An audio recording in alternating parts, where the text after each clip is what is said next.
Africa Media Live TV. Kindly subscribe to our YouTube channel to get updated on the trending gist, latest news all over the world.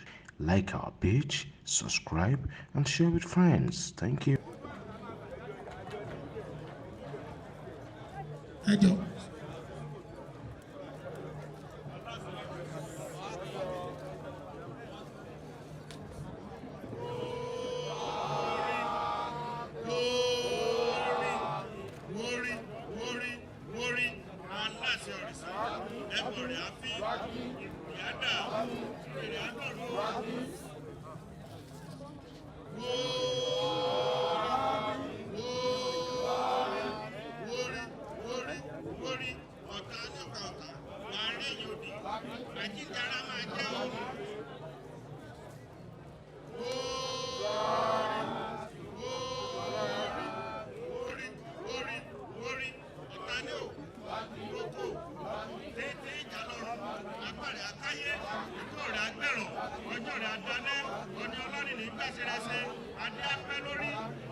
látọ̀dọ̀ bàbá wa.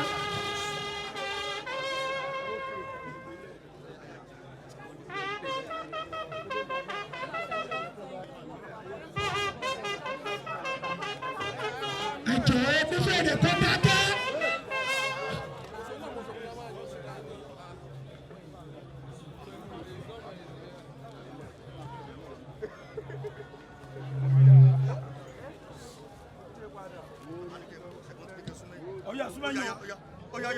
And you can move all these people now.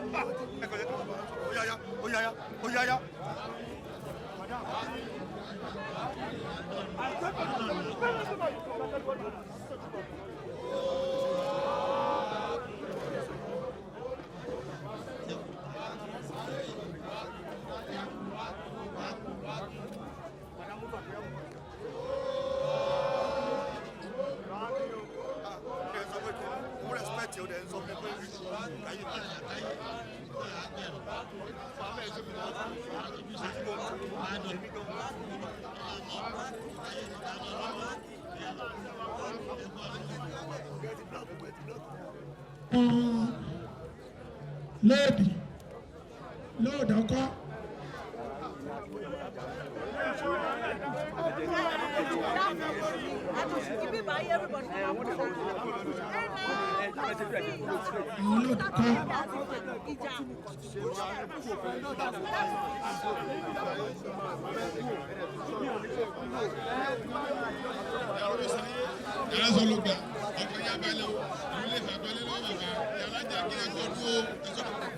Àwọn ìyálóde.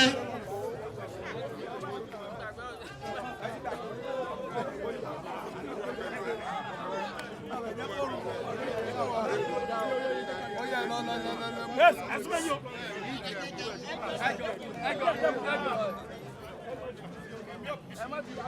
Àwọn ìyálóde.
Abadio.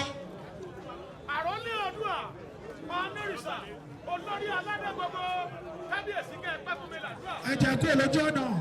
kó lọ́jọ́ ọ̀nà báwọn yá o. ọba ní Oòduà. ẹ kó lójú ẹ kó lójú ọ̀yá.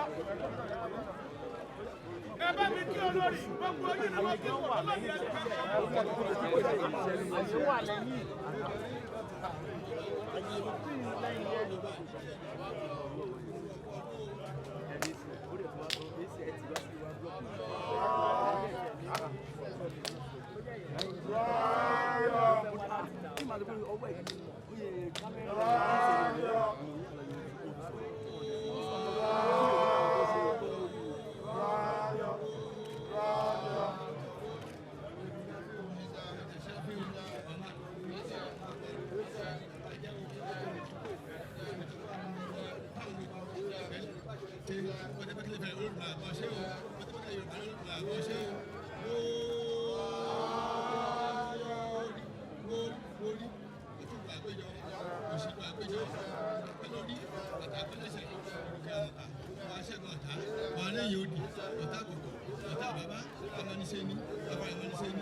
Àwọn òkùnkùn mẹ́rìndínlọ́gbọ̀n.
lóko rẹ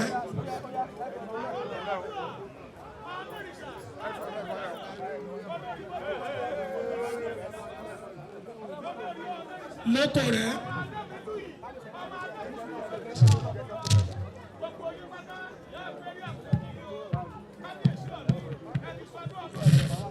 lóko rẹ.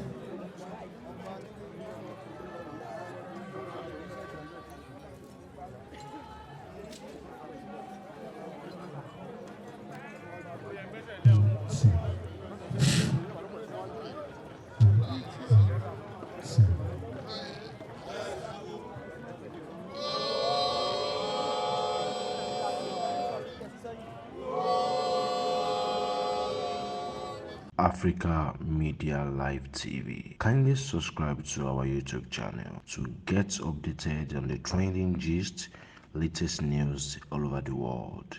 Like our page, subscribe, and share with friends. Thank you.